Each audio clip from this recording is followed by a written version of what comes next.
तो hello, this is doctor Ashish, vital homeopathy association. Sorry, ये थोड़ा पुराना नाम है इसलिए अभी तक करेक्ट नहीं किया इसमें मैंने।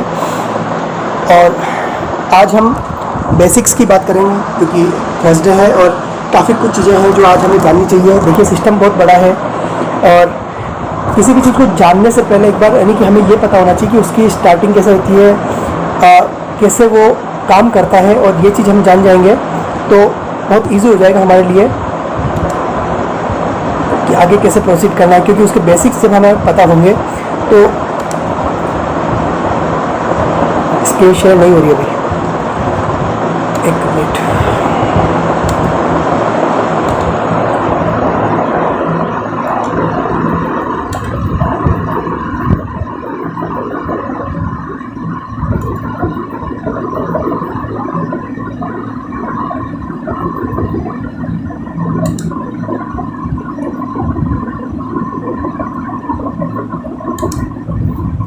ओके, तो शुरू करते हैं। देखिए, सबसे पहली चीज़ जो मैंने थोड़ा पिछली बार भी रिपीट किया था और अभी अगेन मैं रिपीट करूँगा थोड़ा उसको, कि सबसे बड़ी प्रॉब्लम क्या होती है जब एक न्यूकमर, क्योंकि ये इस वजह से सभी डॉक्टर जो प्रैक्टिशनर हैं और जो अभी न्यूकमर है, जो थर्ड ईयर है, फाइनल में है या इंटर्नशिप चल रही है अभी, तो उनको सबसे पहले जब क्लिनिकली वो प्रैक्टिस में आएंगे तो उनको क्या चीज़ें फेस करनी है जो एक हर डॉक्टर फेस करता है। तो वो होती है कि सबसे पहली बात तो कि कॉलेज में लेस प्रैक्टिकल एक्सपोजर, सबसे बड़ी चीज़ ये है। या एक if we compare to MBBS doctor to ourselves that there is a बहुत लेक्यूना है प्रैक्टिकल एक्सपोजर का हमारे साथ। और ये प्रैक्टिकल एक्सपोजर नहीं होना ही एक बहुत बड़ा फेलियर का रीज़न बनता है, क्योंकि देखा है कि टॉपर्स के क्लिनिक्स बहुत ज़्यादा नहीं चलते हैं क्योंकि उन्होंने थ्योरी पढ़ी है, प्रैक्टिकली बहुत ज़्यादा एक्सपोजर मिला नहीं है। वेरी फॉर्मेटेड केस टेकिंग हमारे साथ सबसे बड़ा एक और पंगा ये है कि हमने अभी तक जो केस टेकिंग पढ़ी है वो बहुत फॉर्मेटेड है। आप अगर ऑर्गेनन की बात भी करेंगे हम, अगर जैसे इकदास और लिंके, तो वो फॉर्मेटेड, बहुत फॉर्मेटेड केस टेकिंग है। और सबसे बड़ा एक उस फॉर्मेटेड केस टेकिंग का सबसे बड़ा लेक्यून वो है, और वो है कि इतने सारे सिम्टम हमें मिल जाते हैं और उन सिम्टम में से इंपॉर्टेंट क्या है, इंपॉर्टेंट कौन सा नहीं है, किस चीज़ पे सिलेक्शन होना चाहिए मेडिसिन का, किस चीज़ पे सिलेक्शन को एक्सक्लूड करना है, ये सब चीज़ें पता नहीं होती। और सीधा सीधा ये भी एक रीज़न बनता है क्योंकि प्रैक्टिकल एक्सपोजर नहीं मिलता है हमें। तो ये third, less knowledge of medicine और no guidance for clinical application of any medicine. जैसा मैंने लास्ट लेक्चर में ओपियम पढ़ाई थी आपको, ओपियम की एक जर्नी हमने देखी 360 डिग्री की पूरी की, कहाँ से जर्नी स्टार्ट हुई, कब उसका मिड आया, कब उसका एंडिंग आया, कब हमें फियर एक्सट्रावेगेंस, जो एक डिफरेंशिएटिंग रूब्रिक है ओपियम का, जो सभी मेडिसिन से ओपियम को अलग कर देता है, क्योंकि वो उसमें केवल ओपियम मिलती है, फियर एक्सट्रावेगेंस ऑफ, तो उसमें हमें केवल ओपियम मिलती है। तो वो that is a differentiating symptom जो सभी मेडिसिन से ओपियम को अलग कर देता है। पर वो कब आएगा वो हमने देखा कि एक शो की जो जर्नी है, कंटेंट, ब्लिसफुल, उस जर्नी में कहीं पे भी फियर एक्सट्रावेगेंस हमें नहीं दिखा। वो एक ब्लिसफुल स्टेज में है जहाँ पे वो मस्त है, मोक्ष की प्राप्ति हो गई उसको, बिल्कुल उसको न तो भूख लग रही न प्यास लग रही, कुछ भी नहीं है। तो यहाँ पे फियर एक्सट्रावेगेंस नहीं दिखा, लेकिन वो जर्नी थी, उस जर्नी के बाद हमें फियर एक्सट्रावेगेंस दिखा। वैसे ही किसी और भी मेडिसिन लेते हैं अपन, तो हर मेडिसिन का एक डिफरेंशिएटिंग सिम्टम होता है, पर उस सिम्टम एक जर्नी का बीच का एक स्टेशन है, और उस स्टेशन पे पहुंचने के लिए हमें एक आगे की जर्नी देखनी होगी, उसके पहले की जर्नी देखनी होगी। अब हमारे साथ सभी ये होता है प्रॉब्लम की हम मेडिसिन उस पेशेंट में ढूंढने लगते हैं, बजाय हमें उस पेशेंट में हम पुट ऑन कर लेते हैं सिम्टम को। जब हमें कुछ दिख जाता है तो उसमें हम वो मेडिसिन ढूंढने लगती है जो हमारे दिमाग में आ गई, बजाय कि हमें पेशेंट के अकॉर्डिंग मेडिसिन पे सिलेक्शन पे जाना है। तो ये सबसे बड़ा पंगा होता है, एक no guidance about lengthy philosophy. इतना सारा हमने फिलोसफी पढ़ा है, नो डाउट वो सभी इंपॉर्टेंट है, पर उसका क्लिनिकली कितना इंपॉर्टेंस है, जैसे मियाज्मेटिक क्लिनिकली मियाज्म का क्या इंपॉर्टेंस है, तो ये हमें बुक्स में नहीं मिलेगा। और शायद कभी कोई टीचर्स भी हमें बताएंगे कि मियाज्मेटिक, जैसे बहुत ज़्यादा इंटरकरेंट मेडिसिन बता देंगे आपको ज़्यादा से ज़्यादा, कि ये मियाज में अगर बैरियर आ गया या कहीं पे पेशेंट डिस्टर्ब डाउन हो गया बिल्कुल, कि आगे आप मेडिसिन दे रहे हैं, पोटेंसी इंक्रीज कर रहे हैं, लेकिन फिर भी पेशेंट स्टैंड स्टिल कंडीशन पे है, तो वहाँ पे मियाज्मेटिक बैरियर हटाने के लिए उसकी हाई डोज जो इंटरकरेंट मेडिसिन या रेमेडी के रूप में देते हैं वो देते हैं। इसके नाम मियाज्म का बहुत ज़्यादा इंपॉर्टेंस शायद मुझे नहीं लगता किसी ने पढ़ा है हमने, और उसकी इंपॉर्टेंस क्या है वो भी नहीं पढ़ी। कन्वेंशनल मेडिकल माइंडसेट, सबसे बड़ा एक पंगा ये भी है कि जब एक बीएचएमएस करने के बाद एक पास आउट डॉक्टर जब बाहर आता है तो वो उसके दिमाग में एक माइंड मेकअप ये होता है कि वो अपने आप को एक एमबीबीएस डॉक्टर की जगह देखता है। अब वहाँ पे हम जान सकते हैं बहुत सारे डिफरेंस है। हमें पेशेंट के अंदर घुसना है, उसकी सोल को देखना है, उसके आईपीआर देखना है, उसके कई चीज़ें देखनी है, उसके इमोशनल स्टेट देखना है, उसका इमोशनल स्टक किस जगह है वो देखना है, उसका वो देखना है। उसके लिए हमें उस पेशेंट के अंदर एंट्री करनी पड़ेगी, उस पेशेंट के इमोशंस से टच होना पड़ेगा, तब जाके वो पेशेंट हमें वो देगा जो हमें चाहिए, उसकी मेडिसिन सिलेक्शन होगी। पर प्रॉब्लम ये होती है कि हमारा माइंडसेट एक मेडिकल ऑफिसर, एक एमबीबीएस डॉक्टर जैसा होता है, जहाँ पे लिमिटेड मेडिसिन है। हाँ, आंखें बंद, सिर दर्द हो रहा है, ये दवाई ये। अब उसके लिए पूरे टेस्ट टेकिंग और ये चीज़ करने के लिए आपको उस तक पहुंचना पड़ेगा, उस पेशेंट की मनस्थिति तक पहुंचना पड़ेगा, और वो चीज़ जब होगी तब जाके उस पेशेंट से मेडिसिन निकलेगी, उस पेशेंट से वो चीज़ें निकलेगी जो एक मेडिसिन सिलेक्शन के लिए इम्पोर्टेंट होता है।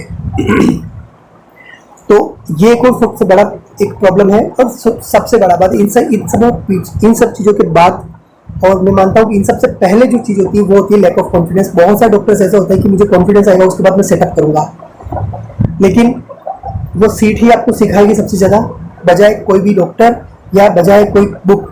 क्योंकि जब उस सीट पे बैठेंगे, जब आप केस से सीखेंगे, पेशेंट सही नहीं होगा तो वो पेशेंट बोलेगा, उस चीज़ को देखेंगे तो वो चीज़ ज़्यादा इम्पेक्ट देगी, और वो चीज़ ज़्यादा सिखाएगी, और वो चीज़ ज़्यादा कॉन्फिडेंस देगी। जब आप सिंपल सी, जब स्टार्टिंग फेज में आप होंगे तो कफ एंड कोल्ड सही होगा तो आपको और कॉन्फिडेंस आएगा। फिर उसके बाद आप थोड़े टिपिकल केसेस पे जाने लगेंगे, कॉन्फिडेंस अपने आप बिल्डअप होगा। जब रिजल्ट दिखेंगे, जब पेशेंट के पॉजिटिव फीडबैक आएंगे, तो वो भी चीज़ बहुत इंपॉर्टेंट है कि लैक ऑफ कॉन्फिडेंस। अब स्टार्टिंग एक और बात, no right way to follow.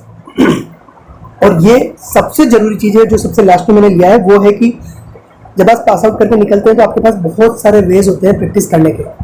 थोड़ा माइंड भी पढ़ा है, थोड़ा बायोकेमिक पढ़ी है, थोड़ा मैथमेटिक्स पढ़ा है, थोड़े पोटेंसीज पढ़ी, सब कुछ थोड़ा माइंड पढ़ रखा है साथ हर मेडिसिन का। तो हमें पता ही नहीं होता है कि एग्जैक्ट वे कौन सा है जो एडॉप्ट करना है, और जिस वे पे हमें जाके आगे काम करना है। तो आप अगर अभी 3rd ईयर फाइनल है या इंटर्नशिप में है, तो सबसे स्टार्टिंग फेज जो है, आपको सबसे पहला स्टेप जो आपको लेना है वो है कि आपको एक सबसे पहले एक रास्ता चूज करना पड़ेगा कि किस रास्ते पे मुझे प्रैक्टिस करनी है आगे। और फिर उस रास्ते के अकॉर्डिंग आप पढ़ना शुरू करेंगे तो आपको पता लगेगा कि क्या पढ़ना चाहिए और क्या चीज़ साइड करनी है। तो that is a basic problem for a newcomer, जो मैंने थोड़ा सा लाइट डालने की कोशिश की है। अब बात करते हैं अपन कि माइंड की बेसिक्स। तो माइंड का बेसिक्स शुरू कैसे होता है, क्या इसमें इम्पोर्टेंस है, और ये मैं एक छोटे से एग्जांपल के साथ बता रहा हूँ आपको कि एक पेशेंट आता है गुस्से में, और डॉक्टर साहब जल्दी से जल्दी बढ़िया दवाई देकर सही कर दो। अब इसमें सॉरी, थोड़ा सा ये एनिमेशन थोड़ा सा ये पहले आ गया है। मैं केवल यहाँ पे जानना चाह रहा था कि डॉक्टर साहब, अब देखो आप पेशेंट का केवल वर्जन, डॉक्टर साहब जल्दी से जल्दी बढ़िया दवाई देकर सही कर दो, केवल इस लाइन के अकॉर्डिंग उस पेशेंट के केवल रूब्रिक क्लियर हो गया है बिल्कुल कि carried desire to be fast, वो कैरिड अब दवाई दे दो, कैरिड होना चाह रहा है। ताकि क्योंकि पेशेंट अभी उस स्टेज में है जहाँ पे उसको लग रहा है कि कुछ उसको लेना चाहिए तभी वो सही होएगा, तो कैरिड डिजायर उस करना गया, और अब जल्दी से जल्दी, तो यहाँ पे हमने फास्ट को ऐड किया। तो आप सोच सकते हैं एक बार कि अब केवल इस लाइन के अकॉर्डिंग उस पूरी इंटायर रेपर्टरी में से हमने, मुझे लगता है शायद 50 या 60 जो भी मेडिसिन है उस पेशेंट की फिल्टर हो गई कि केवल ये उन सब मेडिसिन से बाहर निकल गया, केवल 50-60 मेडिसिन पे आ गया है। That is the power of this system, कि कोई उनके आगे से क्वेश्चन नहीं करना है, बस पेशेंट ने कैसे बोला, क्यों बोला, और बस उस अकॉर्डिंग उसका मेडिसिन सिलेक्शन हो गया। और कई लोग अब ये बोलते हैं कि इसके अकॉर्डिंग मियाज्म और ये क्यों एक्सक्लूड किए, तो मैं एक सिंपल सी बात बता दूं कि मियाज्मेटिक स्टेट ऑब्वियसली इसमें पहले से कवर हो गई है। जो पेशेंट का शार्प माइंड जो बता रहा है, वो जो पेशेंट आया है वो जो शेयर कर रहा है ना, वो इटसेल्फ कवर है मियाज्मेटिक स्टेट के अकॉर्डिंग ही पेशेंट के वर्जन होंगे, वो वैसे ही बोलेगा। वायलेंट है तो सिफिलिटिक पे, वो माइल्डनेस है तो वो एक्टिविटी है, एम्बिशन है तो वो सोरिक पे चला जाएगा, तो उसकी बात से ही उसकी मियाज्म कवर है वैसे ही। इसीलिए इस माइंड सिस्टम पे जब हम काम करते हैं तो हमें कोई इंटरकरेंट मेडिसिन देने की जरूरत नहीं पड़ती है। चलो ठीक है, एक और एग्जांपल लेते हैं, और इस एग्जांपल के साथ मैं चाहूँगा कि ट्राई करें सभी डॉक्टर्स की हंट करने की कोशिश कि इसमें आपको क्या लगता है। देखिए घबराना नहीं है, गलतियां करेंगे तभी सीखेंगे। तो डॉक्टर साहब वैसे तो ये दवाई, जैसे नॉर्मल वर्जन होता है कि होम्योपैथी बहुत धीरे असर करती है, कि डॉक्टर साहब वैसे तो ये दवाई धीमे असर करती है, पर मुझे पता है आप ऐसी दवाई देते हो जो पलक झपकते ही काम कर जाती है। अब इस वर्जन के अकॉर्डिंग आपके दिमाग में क्या रूब्रिक्स आता है, क्योंकि आई होप कि आप में से काफ़ी जने हैं जो पहले क्लासेस ले चुके हैं, तो थोड़ा सा घबराना नहीं है। अगर गलत होगा तो सही करेंगे, उसको करेक्ट करेंगे, पर अगर ट्राई नहीं करेंगे ना तो हंटिंग नहीं कर पाएंगे। तो चाहूँगा मैं कि सभी आ जाएं कमेंट बॉक्स में एक बार और देख लेते हैं। देखें इसका क्या आपके दिमाग में आता है रूब्रिक। फ्लैटरिंग बिल्कुल, और डॉक्टर प्रीति का पहला रूप आया है, अंकित पांडे फ्लैटरिंग बिल्कुल, और कोई इंसाइटिंग, यस बिल्कुल, और कोई। देखिए गलती से डरना नहीं है, हम ट्राई करेंगे तभी हम सीख पाएंगे। कोई और? फ्लैटरिंग बिल्कुल, हाँ। और इसके अलावा कुछ और किसी को कोई दिमाग में रूब्रिक आता हो तो?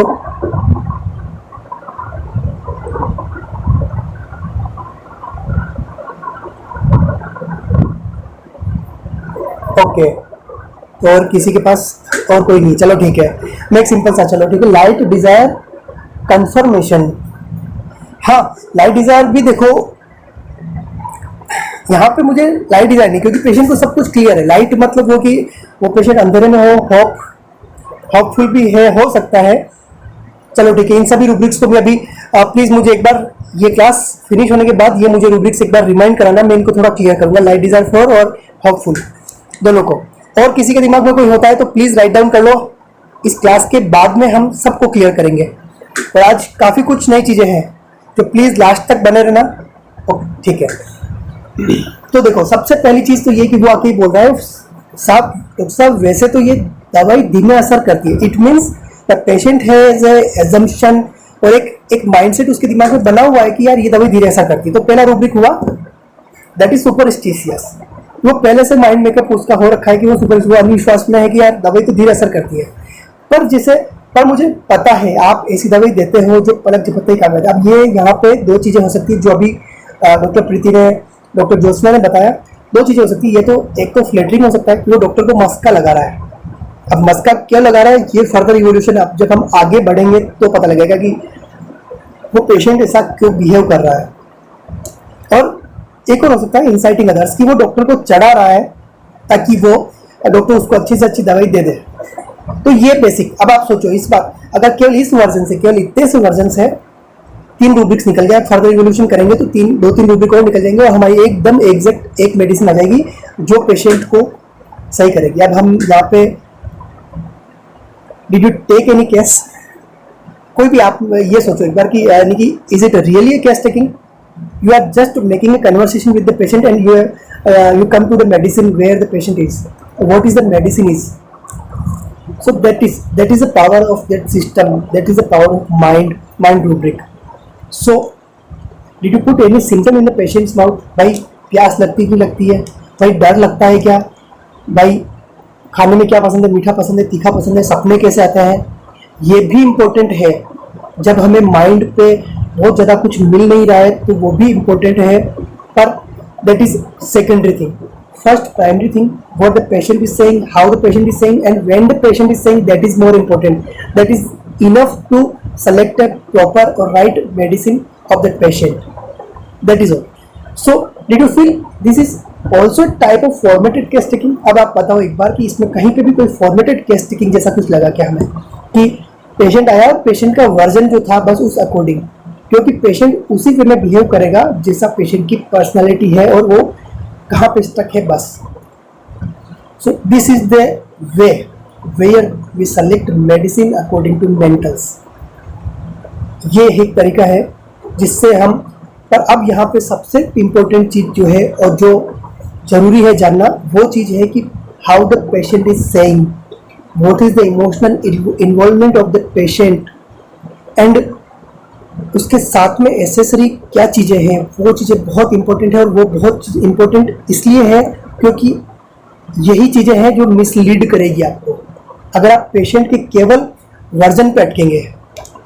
अब ये वर्जन मैंने बताया अभी, लेकिन इस वर्जन में उसके मेंटल, उसका इमोशनल इन्वॉल्वमेंट कहाँ पे है वो। अब मैं आज का एक केस बताता हूँ आपके साथ, और बहुत बहुत अच्छा केस था वो। 12 साल 13 साल की क्लिनिकली प्रैक्टिस में आज पहली बार मैंने नाइट्रिनोड की एक अलग शेड देखी बिल्कुल, और वो मैं आपसे शेयर करूंगा क्योंकि दैट वाज रियली ब्यूटीफुल। इतना ब्यूटीफुल था वो कि मतलब अगर शायद वो कोई वहाँ पे उस टाइम पे कोई जूनियर मेरे साथ होता ना तो वो उसको मैं शेड बताता वो कि वो क्या क्या ब्यूटीफुल शेड थी उसकी। नाइट्रिनोड हमने क्या पढ़ा, ड्राइनेस, ठीक है, वो बिल्कुल इतना इमोशनली ड्राई हो गया। अब ये case that was a case of A lady वो सफरिंग फ्रॉम डायबिटीज, थायराइड, तो अभी उसको रिसेंटली आईज में कुछ प्रॉब्लम हुई, रात को उसका बीपी शुगर शूटअप हुआ और उसकी आईज ब्लर हो गई। तो जब डायग्नोस हुआ तो उसका ऑप्टिकल नर्व पे कोई कंप्रेशन आ रहा था और शुगर के कारण कुछ ऐसा कुछ प्रॉब्लम हुआ था, कंप्रेशन भी था और शायद जो इंट्राओक्यूलर प्रेशर था वो शायद इंक्रीज हो गया था, ये प्रॉब्लम थी उसको। कैस्टिंग स्टार्ट हुई बिल्कुल माइल्ड, बिल्कुल एकदम वाइवेशियस मोड में, लेकिन एक पॉइंट ऐसा था जब उसको उन्होंने बोला कि घर पे मैं अकेली रहती हूँ, तो मैंने कहा अकेले में क्या करते हैं आप, तो दैट वाज दैट लेडी, वो बहुत रिलीजियस है और वो नॉर्मली जिस सत्संग से जुड़ी हुई है तो उसी को प्रमोट करते हैं वो, और वो उसी के लिए दिन में बिजी रहते हैं। तो बोलते हैं कि मैं ये समाज सेवा करती हूँ और फ्री ऑफ कॉस्ट करती हूँ ऐसा। ये पूरा शेड आप देखो एक बार, नाइट्रिनोड की शेड अभी कहीं पे भी नहीं दिखेगी आपको, लेकिन तो ठीक है। और कहा कि घर पे अब जब थोड़ा केस टेकिंग आगे बढ़ी तो मैंने उनसे पूछा सीधा कि मतलब कि ये था कि जैसे उसने उसका बोलना था ये कि क्या करूं डॉक्टर साहब, दोनों बेटे हैं वो दोनों जॉब पे जाते हैं और ये जो हस्बैंड है ये जो यानी कि अच्छी पोस्ट से प्रिंसिपल से शायद रिटायर्ड हुए थे वो भी किसी संत के यहाँ पे दिन भर वो रहते हैं, तो क्या करूँ डॉक्टर साहब मैं दिन भर अकेले रहती हूँ। यहाँ तक उस पेशेंट का जो टोन था ना वो ऐसा माइल्ड और मतलब ऐसा था बिल्कुल कि कहीं दूर दूर तक जिस नाइट्रिनोड जो रफनेस होती है नाइट्रिनोड की, जो एक इमोशनल ड्राइवनेस होती है वो कभी नहीं दिखी मुझे। पर जैसे ही मैंने उसके इस पॉइंट पे अटैक किया, मैंने कहा तुम्हें दिन भर आप अकेलापन महसूस नहीं होता, दैट इज द पॉइंट, अकेलापन महसूस नहीं होता है। तो उसका टोन जस्ट अपोजिट था उस टाइम पे, उसका टोन बिल्कुल अलग हो गया और एकदम थोड़ा रूडली वो, क्योंकि ये उसकी दुखती रख थी और ये that was the entry point of the patient. तो नहीं ऐसा थोड़ी होता है, नहीं ऐसा नहीं, मुझे अकेला फील ही नहीं होता, मैं तो वैसे भजन सुनती रहती हूँ। ये जो बिल्कुल माइल्ड और बहुत टोन ही अलग था वो, यहाँ से उसकी ड्राइनेस, ये शेड अगर शायद अगर वीडियो होता ना तो मैं आपको एक्सप्लेन वहां पे कर सकता था कि वो क्या चेंज हुआ एकदम से। सो that is why the clean observation is important. और ये ऑब्जर्वेशन धीरे धीरे आएगा जब आप देखिए हमने भी धीरे धीरे सीखा है, तो कोई अभी कभी दिमाग में ऐसा मत लाना कि ये बहुत हार्ड है, या फिर जब आप सीख जाएंगे और जब आप ये चीजें देखना सीख जाएंगे ना, मैं कह रहा हूँ प्रैक्टिस इतना ब्यूटीफुल होगी और इतना अच्छा लगेगा आपको कि मतलब उसके लिए कोई शब्द नहीं होते हैं, कोई वर्ड्स नहीं होते शायद उसको एक्सप्लेन करने के लिए कि उस टाइम पे आप क्या फील करते हो जब आपको ये ऐसी चीजें दिखती है क्लिनिकली। तो let's move on to another side slide. तो ये था पूरा कि ये एक वे होता है केस टेकिंग का। यहाँ पे इसलिए आपका मैं इसलिए बोलता हूँ कि एक कन्वेंशनल मेडिकल प्रैक्टिशनर से अब अलग क्यों सोचना जरूरी है हमारे लिए, क्योंकि हमें ऑब्जर्वेशन बहुत ज्यादा देना है। आप लिखो मत लिखो बात नहीं है, लेकिन आपका ऑब्जर्वेशन परफेक्ट होना चाहिए। आपने ऑब्जर्व किया, पेशेंट के वर्जन हिंदी में लिख लिए तो कोई दिक्कत नहीं है, आप ऑडियो बना सकते हैं। वीडियो में कई बार पेशेंट अनकंफर्टेबल होता है, वो एक्चुअल इमोशन डिलीवर नहीं करता, तो आप ऑडियो मोबाइल रखते हो, आप पिक्चर आपके दिमाग में सेट रखें और ऑडियो से उसको रिलेट करके आप भी मेडिसिन पे जा सकते हैं। तो दैट इज द वे। तो यहाँ पे आपको कुछ भी पुट ऑन नहीं करना पड़ेगा, आप पेशेंट से 3, 4, 5 लाइन सुनेंगे आप और आपका मेडिसिन सिलेक्शन हो जाएगा। मैं एक और एग्जांपल लेता हूँ जो मैंने लास्ट क्लास में ओपियम जो पढ़ी थी मैंने आपको, कंटेंट बिल्कुल। अब आप सोचो एक बार, एक केस ही बताता हूँ मेरे क्लिनिक का। पेशेंट किस स्टेज में है, बिल्कुल कंटेंट, और इस स्टेज में वो आपके पास आ रहा है, तो वो ऐसे पेशेंट, ये देखो this version can be a shade of opium, but please don't bound yourself that this is only, ये केवल एक शेड नहीं है, बहुत सारी शेड हो सकती है ओपियम की, बट ये एक शेड जो मैंने क्लिनिक पे देखी है वो मैं आपसे शेयर कर रहा हूँ। और that is a shade. Patient आता है, वो पेशेंट आते ही सबसे पहले ये चीज पूछता है कि डॉक्टर साहब कितने दिन में ये बीमारी सही हो जाएगी। अब यहाँ पे बहुत सारी चीजें हो सकती है, लाइट डिजायर फॉर हो सकता है, फियर बेटराइड ऑफ बिंग हो सकता है, बट यहाँ पे इन सब चीजों में आपको पेशेंट के अंदर एक एंजाइटी, एक फियर, एक चीटिंग वाला फीलिंग उसको लगेगा, दिखेगा, लेकिन पेशेंट वो इन कंटेंट जोन बिल्कुल मस्त मोला, तो सब कितने दिन में सही हो जाएगी, बिल्कुल मस्त हो गया। ठीक है सर, ये 2 महीने में हो जाएगा, आपको 2 महीने में देखिए मैं प्रयास करूंगा, सही हो सकता है। ठीक है, यहाँ पे उसको एश्योरेंस मिल गया। तो यहाँ पे क्या हुआ, यहाँ पे उसने एक बाउंड्री जो कि फियर एक्स्ट्रावेगेंस है ना, तो यहाँ पे उसने सेट कर लिया कि फियर एक्स्ट्रावेगेंस 2 महीने तक नहीं है। तो उसने 2 महीने के बाद के लिए फियर एक्स्ट्रावेगेंस का एक बाउंड्री सेट कर लिया और वो पेशेंट अब कंटिन्यू दवाई ले रहा है। अब उसके सपोज उसको वार्ड्स का प्रॉब्लम है और वो ट्रीटमेंट ले रहा है, 7 दिन हुए, 10 दिन हुए, 15 दिन हुए, 20 दिन हुए, 25 दिन हुए, 1 महीना हुआ, 1.5 महीना हुआ, 2 महीना हुआ, there is no reaction, either there is improvement और not, but there is no reaction. मैंने इसीलिए बोला फेलियर से सीखना होता है। पेशेंट आ रहा है, ले रहा है दवाई, क्यों? Content quite, indifference complaint does not, इनमें पेशेंट है content quite, content quite with, ऐसे रूब्रिक्स, क्योंकि वो कंटिन्यू ले रहा है। क्यों? क्योंकि उसका फियर एक्स्ट्रावेगेंस कहा था 2 महीने के बाद। इस 2 महीने में उस पेशेंट को मैंने ओपीएम स्टार्टिंग में मैंने नहीं की थी, ये स्टार्टिंग फेज का मेरा क्लिनिक जब सेटअप किया था मैंने, तब का केस था। उसको कई बहुत सारी थेरापेटिक बेस पे भी दी, पैथोलॉजिकल बेस पे थूजा और एसिड नाइट्रिकम ये भी दिए थे, पर नहीं हुआ। आफ्टर ऑल 2 महीने 2.5 महीने तक पेशेंट ने कंटिन्यू किया, बिल्कुल कंटिन्यू, बिना किसी डिस्टर्बेंस के। लेकिन जैसे ही क्यों, एज आई सेड अबाउट कि 2 महीने तक उसने थ्रेशोल्ड सेट की थी, 2 महीने बाद उसका फियर एक्स्ट्रावेगेंस स्टार्ट हुआ। तो लगभग 2.5 महीने बाद एक दिन वो आता है, जो पेशेंट 2 महीने से कभी रिएक्ट नहीं किया, गुस्से में बात नहीं की, उस पेशेंट ने आते बोला कि डॉक्टर साहब आपने कितने दिन बोला था मेरे स्लिप निकालो, मैं निकाली। आपने कितने दिन बोला था? मैंने कहा कितने दिन बोला था, देखो कितनी कब से आ रहा हूँ मैं, कितने दिन हो चुके हैं, तो देखो 2.5 महीने हो गए और आपने कहा था 2 महीने में सही हो जाएगा, तो ये ऐसे थोड़ी काम चलेगा। और ऐसे तो अब यहाँ पे देखो, अब बहुत सारे डॉक्टर यहाँ पे इम्पेशेंस हो जाएंगे, कुछ भी बात हो सकती है। That is you should treat your patient as a machine, what the patient is giving to you that is more important. कैसे दे रहा है, क्यों दे रहा है और कब दे रहा है, that is very very important. यहाँ से मेडिसिन सिलेक्शन होगा उसका, क्योंकि जो 2 महीने तक मैंने नेग्लेक्ट किया था, 2 महीने तक मैं समझ नहीं पाया था उसको पेशेंट को, वो अब समझ में आ रहा था। उस टाइम पे अगर ओपीएम पड़ी होती, कंटेंट और सब समझ में आते, तो शायद उस टाइम पे ओपीएम दे चुके होते, पर नहीं। पर यहाँ पे आया, अब देखो second shade, incline to make noise, fear extravagance, ये सब चीजें थी। कुछ रूब्रिक्स ऐसे निकले, उस अकॉर्डिंग उसकी ओपीएम निकली और 7 दिन में उसके warts almost 70% clear. That is the point. Patient कैसे आया, कैसे बात की, तो वो चीज देखो। 2 महीने हो गए, 2 महीने में देखो कितना भद्दा लगने लग गया। एम्ब्रासमेंट, फिजिकल सिम्टम फ्रॉम, अच्छा नहीं लग रहा है। देखो सब अब देखो कितना गंदा लग रहा है। जो 2 महीने तक उसको कुछ भी नहीं लग रहा था, और 2 महीने से वो ऐसे एज इट इज बना हुआ है, पर 2 महीने तक वो कंटेंट जोन में था। अब वो फिर एक्स्ट्रावेगेंस पे आया, अब उसको मनी भी प्रॉब्लम करा कि इतना पैसा लग गया मेरा। आपको पता है 7 दिन का आप चार्ज करते हो, दैट इज ये डिसाइड करता है। तो यहाँ पे पेशेंस इम्पेशेंस, कई अच्छे केस बिगड़ जाते हैं इम्पेशेंस के कारण, कि आपका मेडिसिन सिलेक्शन सही चल रहा है, आप सही ऑब्जर्व कर रहे हो, लेकिन आप इस जगह इम्पेशेंस होकर और मूव ऑन कर जाएंगे, मेडिसिन उसकी निकल जाएगी और वो पेशेंट मूव ऑन कर जाएगा, वो उस रास्ते से अलग हो जाएगा। तो that was the case. So A rough idea about case taking. Now अब हम कुछ बात करते हैं कि केस टेकिंग का रफ आइडिया, कि माइंड के अकॉर्डिंग केस टेकिंग कैसी होनी चाहिए। अब आगे की स्लाइड से जो थोड़ा कुछ इश्यूज के कारण मैंने बना नहीं पाया हूँ, देखिए वो कुछ इशू ये भी है कि शायद अगर ईश्वर चाहेगा तो बहुत जल्दी मैं इसका एक बुक प्रिपेयर कर रहा हूँ बेसिक्स का, और देखिए अब सब अगर वो ईश्वर चाहेगा तो बहुत जल्दी आपके हाथ में होगी। पर उसी कारण से मैंने आगे के जो टॉपिक्स थे, जो मैंने अभी तक तो मेरी क्लिनिकली प्रैक्टिस में मैंने जो ऑब्जर्व किया है, मैंने जो अर्न किया है केस टेकिंग के फॉर्मेटेड, बिल्कुल एकदम ऐसा कि जिससे माइंड जो रूब्रिक्स है वो इतना इजीली हो जाएगा, आपके step by step medicine selection होते जाए। तो इसको एक थोड़ा सा फॉर्मेटेड और मैं बता दूं आपको सिंपल सा, कि जैसे पेशेंट आया, तो पेशेंट आता ये बोलता है, हम पूछेंगे व्हाट इज द प्रॉब्लम। तो पेशेंट बोलता है कि I am suffering from fever.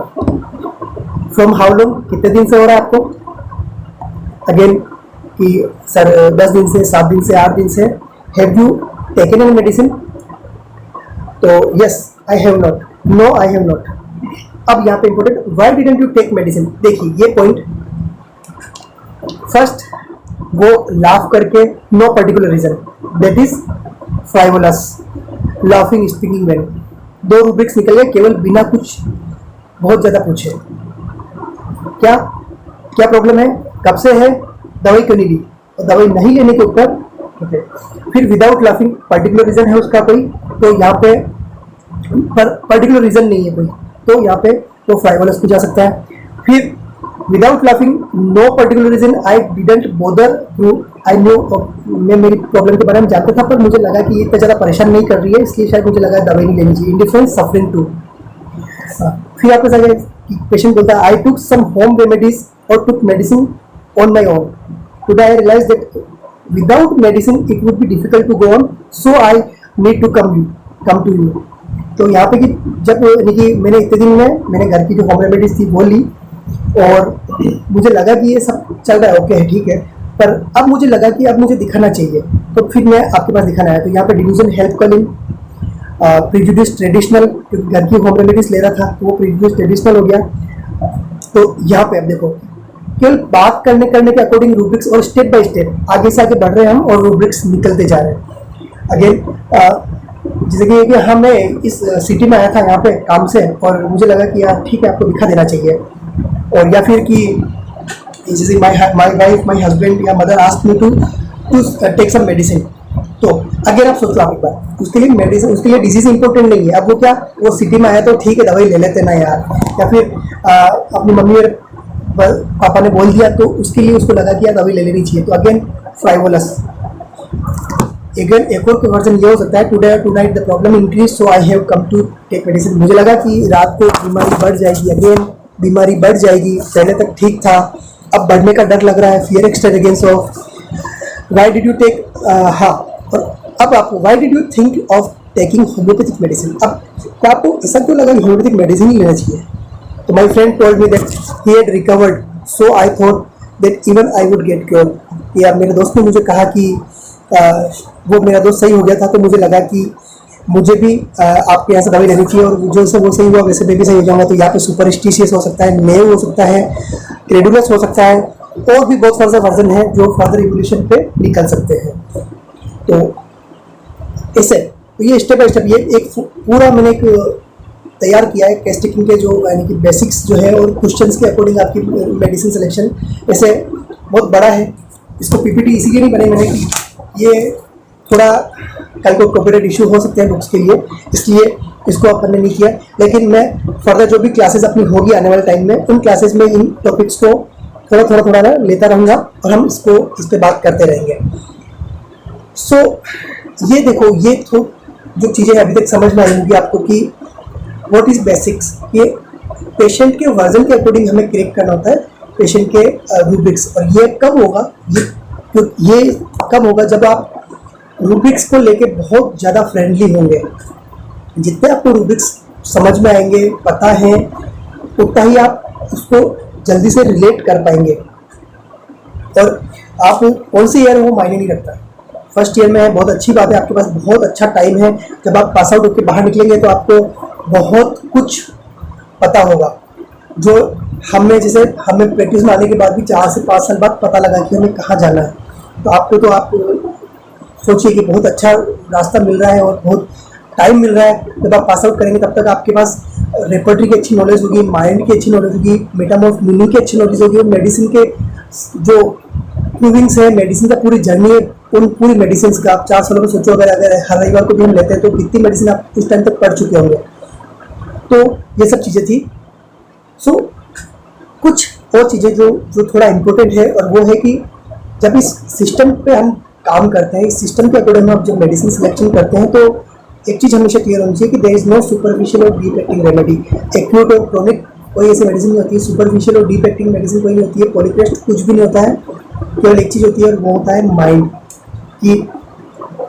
क्योंकि एग्जाम्पल ये बेलाडोना को नॉर्मली हमने अभी तक केवल एक एज ए एक्यूट मेडिसिन को कंसिडर किया, but there are lots of symptoms. Mental rubric की बात करें तो 681 रूब्रिक्स है इसमें, और रूब्रिक्स में से कई ऐसे रूब्रिक्स हैं जो फियर ऑफ बीइंग पैरालाइसिस या ऐसे जो है जो क्रोनिक से रिलेट करते हैं, जो क्रोनिक डिजीजेस में बहुत अच्छे देखने को मिलते हैं हमें।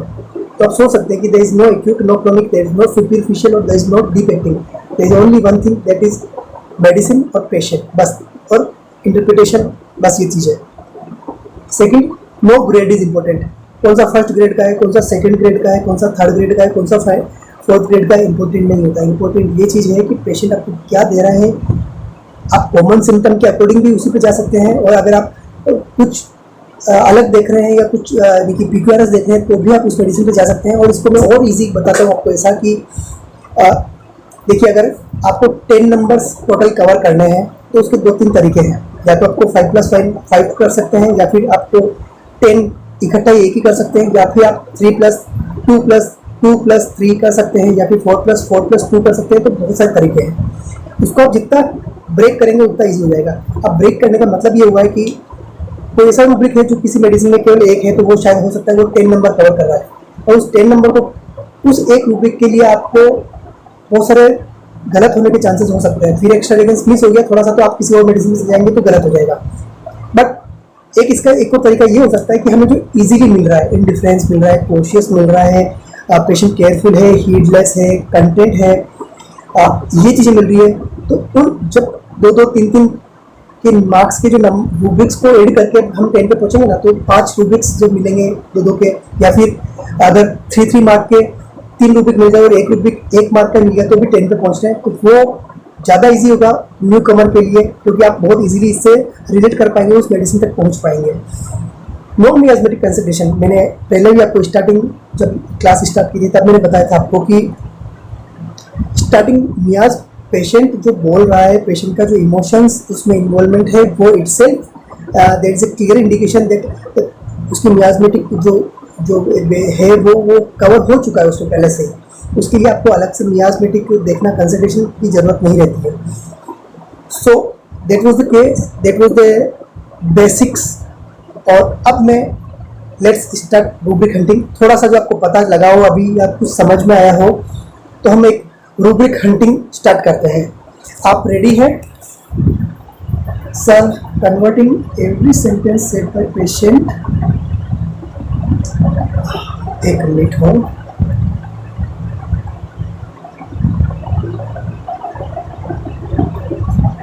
Sir, converting every sentence said bye patient will make too much rubrics in analysis। बिल्कुल, हाँ डॉक्टर अंकित, बिल्कुल सही बात है ये। लेकिन देखो मेन चीज वो है आपको कि उसका, मैं इसलिए मैंने लास्ट जो क्लास ली थी उसमें नहीं बोला था कि क्या चीज़ इंपॉर्टेंट है। जैसे मैंने बोला ना अभी कि जब आप बहुत सारे रूब्रिक्स लेंगे, और ये बहुत सारे रूब्रिक्स कब मिलेंगे, जब आप फॉर्मेटेड केस टेकिंग कर रहे होंगे तो फर्स्ट। सेकंड चीज, जब पेशेंट का वर्जन आप कर रहे हैं ना, तो उसमें आप कोशिश कीजिए कि उसका थीम क्या है। मैं एक सिंपल सा एग्जांपल लेता हूँ जिससे आपको क्लियर हो जाएगा, और क्लियर हो जाए तो मुझे चेक बॉक्स में बता देना एक बार। जैसा कि एक कोई पेशेंट आता है आपके पास और वो बोलता है कि डॉक्टर साहब मैं बहुत गरीब आदमी हूँ और मुझे बस जल्दी से जल्दी सही कर दो, भगवान आपको खूब दुआएं देगा, भगवान आपको खूब आशीर्वाद देगा। अब यहाँ पे क्या रूब्रिक्स निकलेंगे? ठीक है, हंट कर सकते हैं।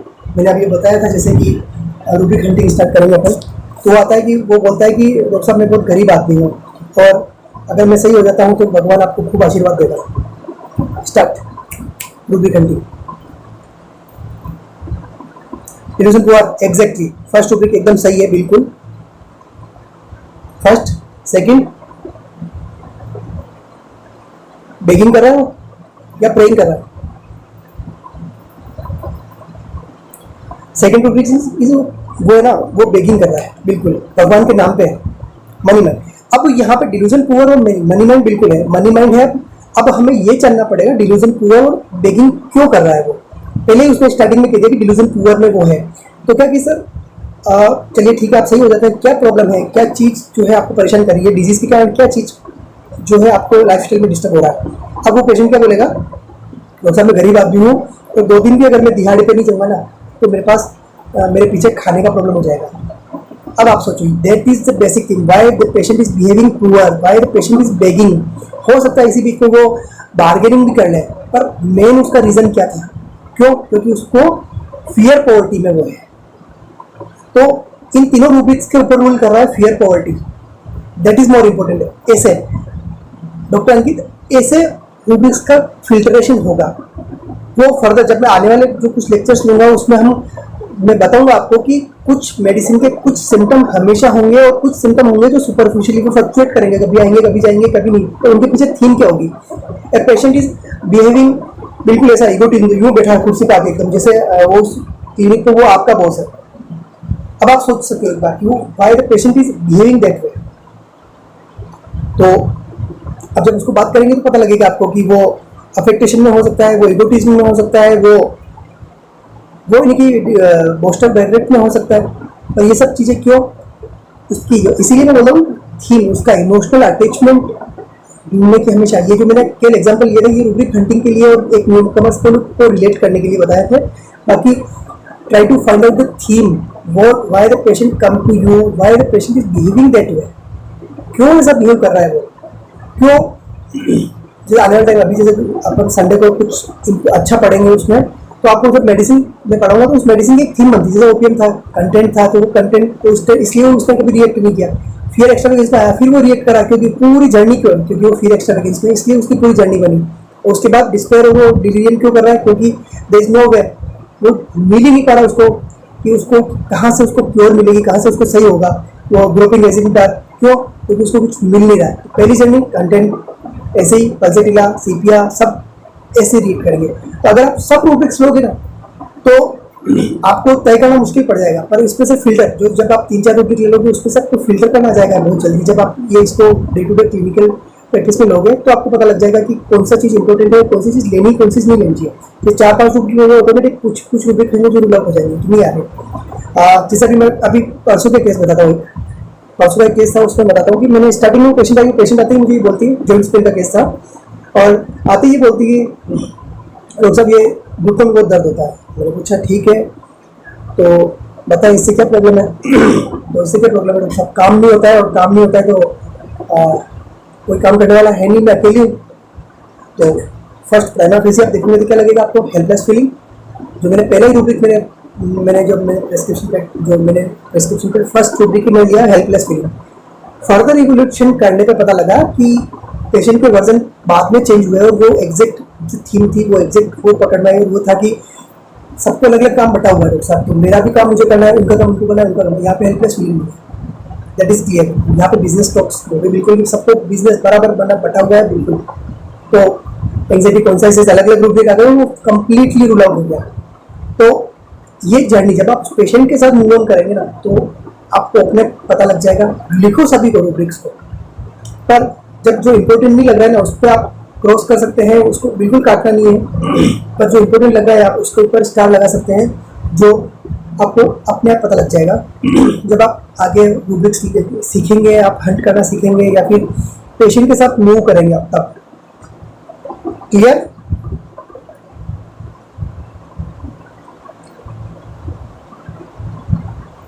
ओके, चलो रूब्रिक हंटिंग स्टार्ट करें।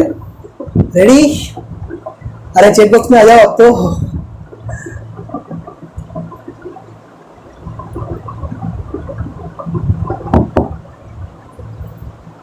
यस,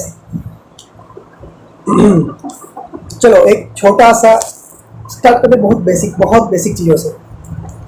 ठीक है डॉक्टर साहब, ये क्या प्रॉब्लम हो रही है मेरे को?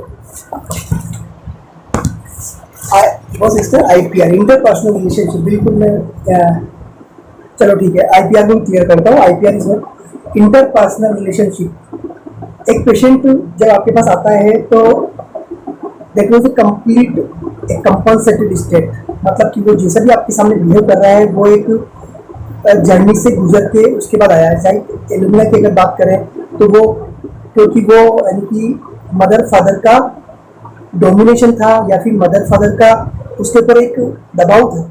और दबाव किस बात का, कि ऐसे मत करो, ऐसे करो, ये मत पहनो, वो मत पहनो, ये मत खाओ, वो मत खाओ। So interpersonal relationship is means what, the patient के साथ ये जो रिलेशनशिप है, ये रिलेशनशिप का उसके पर्सनैलिटी पे क्या असर आया। क्या वो सप्रेस्ड है या वो एक्सप्रेस्ड है, वाइवेशियस है या फिर वो रिजर्व है, इंट्रोवर्ट है या एक्सट्रोवर्ट है। ये सब चीज़ें, वो सब कैसे होगा, जब उसके फैमिली को अपन देखेंगे उस अकॉर्डिंग। अब ये जब पेशेंट के वर्जन से बहुत कुछ चीज़ें क्लियर नहीं हो रही है फर्स्ट, या फिर पेशेंट को कुछ ऐसी डिजीज़ है जिसके लिए बहुत डिटेल्ड और डीप केस टेकिंग की जरूरत है, तब ये चीज़ें बहुत ज़्यादा इंपॉर्टेंट होती है। और खासकर जब मेंटल केसेस में ये चीज़ बहुत इंपॉर्टेंट होती है। तो ये आईपीआर होता है, इंटरपर्सनल रिलेशनशिप। तो patient, how the patient react with his mother father, ये सब डिपेंड करता है उनके बिहेव के साथ या उनके रिलेशनशिप कैसे हैं उनके अकॉर्डिंग। ये चीज़ है इंटरपर्सनल रिलेशनशिप। इसका एक पूरा लेक्चर हो सकता है क्योंकि ये बहुत इंपॉर्टेंट टॉपिक है, पर अभी उससे इंपॉर्टेंट कई चीज़ें हैं अपने पास जो हमें जाननी है। रूब्रिक हंटिंग करें। डॉक्टर साहब ये मेरे को क्या हो रहा है? सिंपल लाइट मोड में। बिल्कुल डॉक्टर साहब मेरे को क्या हो रहा है बताओ।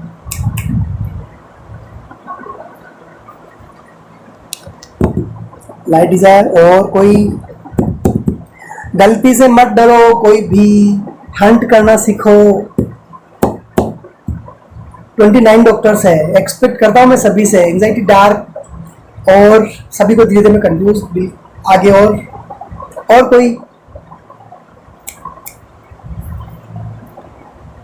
एंजाइटी फियर और न्यू कमर्स कंफ्यूज। और बिल्कुल आने दो, जो भी दिमाग में आ रहा है ना वो आने दो।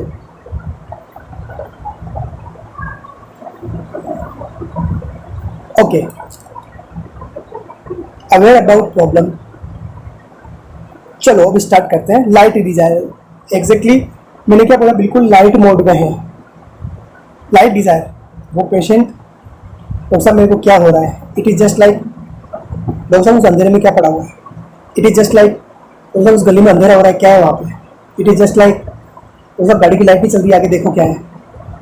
लाइट डिजायर फॉर वो कुछ ऐसा है जो पेशेंट को नहीं दिख रहा है। और क्यों नहीं दिख रहा है? Because he is not a doctor, so he come to you to know what is in the dark. तो यहाँ पे लाइट डिजायर फॉर है, बिल्कुल लाइट मोड में। तो अब यहाँ पे जब एंजाइटी मिक्स होती है, डॉक्टर साहब क्या हो रहा है मेरे को, थोड़ा सा फियर और एंजाइटी देख सकते हो आप।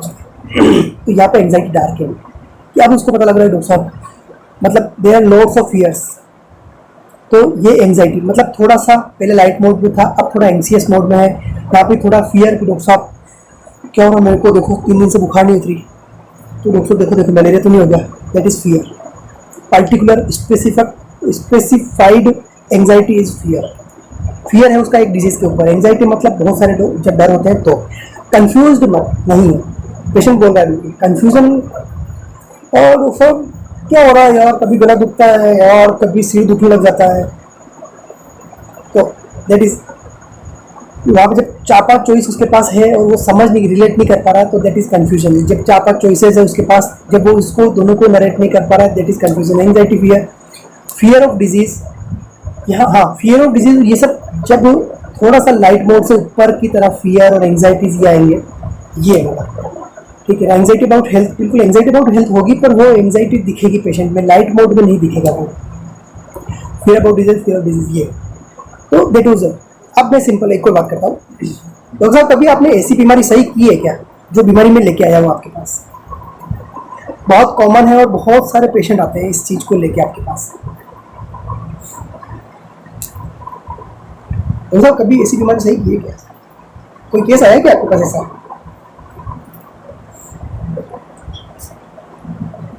कंफर्मेशन और पिकोसिटी।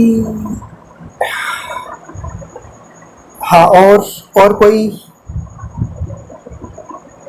प्लांट एश्योरेंस रूब्रिक नहीं है ये।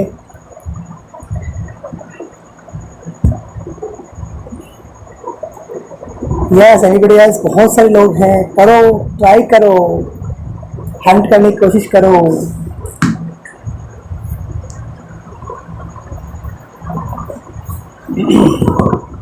नहीं, ओके। आपको लग रहा है डॉक्टर साहब ऐसी बीमारी? कंफर्मेशन बिल्कुल कर रहा है, बिल्कुल कंफर्मेशन कर रहा है, वो सही है।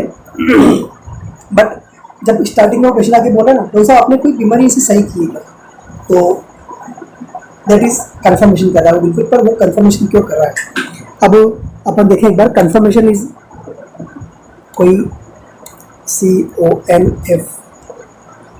confirmation is not, there is no rubric like confirmation, there is only conformism, and conformism is अलग। हाँ सस्पिशियस, बिल्कुल डॉक्टर पूजा आप सही ट्रैक पे आ रहे हो धीरे धीरे। सस्पिशियस, और सस्पिशियस से ज़्यादा एक और चीज़ है उसमें, कंफर्म कर रहा है वो, कॉन्फिडेंस, वांट ऑफ सेल्फ वो ले सकता है कि या फिर एक और चीज़ हो सकती है, और वो मुझे सबसे ज़्यादा वर्जन जो लगता है वो है फियर बेटराइड ऑफ बीइंग। यहाँ पे सस्पिशियस है, और सस्पिशियस क्यों है जब आप बात करेंगे तो कहा कि डॉक्टर साहब इसके लिए मैं पहले ही इतने पैसे खर्च कर चुका हूँ, आपसे सही होता है तो बताना, नहीं होता है तो कोई दिक्कत नहीं है, मैं नहीं दिखाऊंगा। That is fear betrayed of being, विश्वासघात से डर लग रहा है उसको। तो first rubric is suspicious. Further थोड़ा इवेल्युएट करेंगे तो फियर बेटराइड ऑफ बीइंग आएगा। इसी में एक और रूब्रिक आता है bed desire to remain in bed. क्यों? वो किसी भी उस बेड पे है, आरामदायक पोजीशन में पहले से ही है, वो किसी डॉक्टर के पास हो सकता है या वो किसी डॉक्टर के पास नहीं भी है पर वो आराम में है, पर वो आपके पास आया है ताकि वो आपसे कंफर्म करने के बाद उस बेड को छोड़े। तो bed to desire to remain in bed, उस बेड में रहने की इच्छा है उसको, पर वो कंफर्म करने के बाद ही उस बेड को छोड़ेगा। तो ये एक और रूब्रिक आता है इसमें, bed desire to remain in bed. अब it doesn't mean bed means वो जहाँ पे आप रात को सोते हो, नहीं। बेड इज ए प्लेस और as equipment where you normally take rest. So यहाँ पे वो रेस्ट उस, वो भले घर पे है, वो रेस्ट का पोजीशन है उसका, या फिर वो डॉक्टर के पास नहीं आया उसके पहले का रेस्ट का पोजीशन है, तो that is bed for that patient. So that is why metamorph meaning is important. कुछ क्लियर हुआ?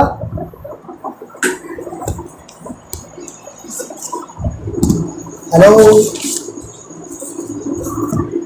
फिर आज का एक केस शेयर कर रहा हूं मैं, अच्छा सा केस है, मजा आएगा। ओके, अब एक छोटा सा पिक्चर शेयर कर रहा हूं मैं।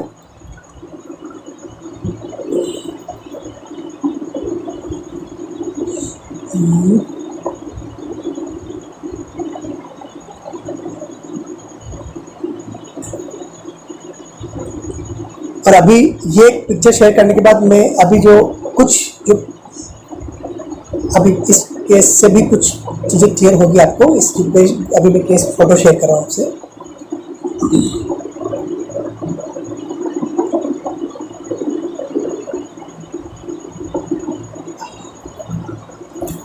Can you see? देख पा रहे हैं ना आप?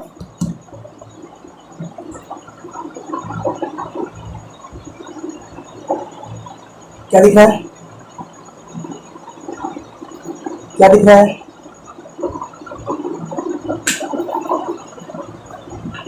Anybody else? बस एग्जैक्टली। अब मैंने अभी बताया था आपको अभी कि जेल्सिनियम से वो पेशेंट सही हुआ था, और उसके बाद ये patient, that was the patient, वो उसके कहने पे आया था मेरे पास। व्हाट?